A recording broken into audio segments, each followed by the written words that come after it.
சிறுமைப்பட்டவங்க மேலே ரொம்ப அவர் கரிசனை உள்ள தேவனாக இருக்கிறார்.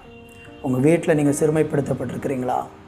உங்கள் பிள்ளைகள் நடுவில் சிறுமைப்படுத்தப்பட்டிருக்கீங்களா? வேலை ஸ்தலத்தில் சிறுமைப்பட்டு கொண்டே இருக்கிறீங்களா?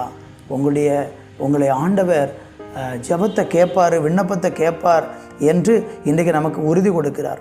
இன்னொரு வசனம் கூட இருக்கிறது, சங்கீதம் 9:12 சிறுமைப்பட்டவருடைய கூப்பிடுதலை அவர் மறவார் என்று சொல்லப்பட்டிருக்கிறது. சிறுமைப்பட்டு போய் இருக்கிற நிலையிலிருந்து கூப்பிட்டு பாருங்க, தேவன் சிறுமைப்பட்ட உங்களுடைய கூப்பிடுதலை அவர் கேட்டு உங்களை மறவாமல் உதவி செய்வேன் என்று வாக்கு கொடுக்கிறார். ஆதலால் இன்றைக்கு நீங்கள் சிறுமைப்பட்டிருக்கிற அந்த சிறுமையை தேவன் கண்ணோக்கி பார்த்து உங்களை ஆசீர்வதிப்பார்.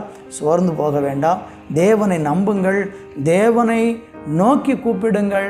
அவர் உங்களுடைய சிறுமையிலிருந்து உங்களை மீட்டு ரட்சிப்பார். நல்ல தகப்பனே,